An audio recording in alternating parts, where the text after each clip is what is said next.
being at home is certainly worth something.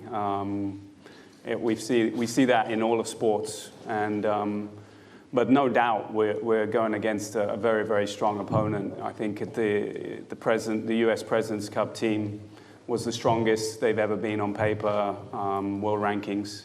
They have some phenomenal teams that seem to be tough to beat.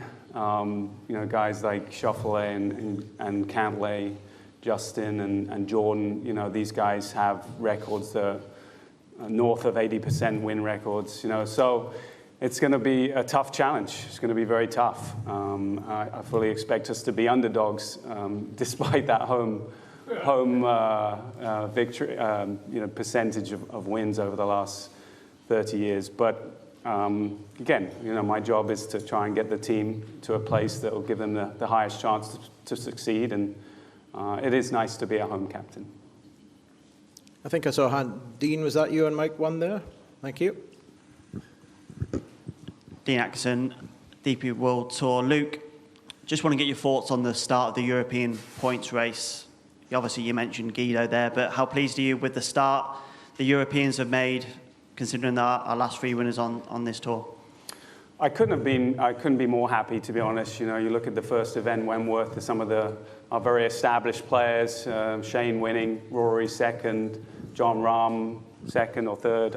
Sorry, I don't know if it was in that order, but those top 3, established players that you would hope would be on the team, playing extremely well. And then the last few weeks, Bob McIntyre winning around Italy in a playoff against Matt Fitzpatrick, another guy that's played a couple Ryder Cups.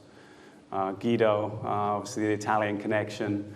Again, 2 guys, looking at Bob McIntyre and Guido, who a few months ago felt like they'd lost their games a little bit, and they talked about that. And I think seeing the importance of the Ryder Cup and how motivating that is has somewhat turned around their games, well, completely turned around their games. And to see them going from missing cuts to winning tournaments is great for me. So, seeing a bunch of established players along with some kind of this new blood, new generation of players playing well, it's been the ideal start. Zach, do you really think that the Europeans are underdogs? Did he say Zach? Yes. Oh, sorry.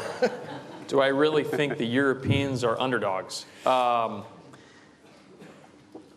can give you a one-word answer. No, they're not underdogs. They're on their own soil. They,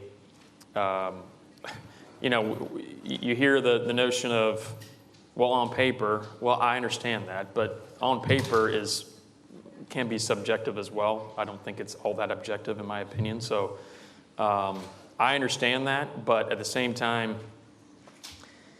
there's something to be said about having confidence and momentum where you're comfortable, and evidently they've been very comfortable over here for 30 years. So no,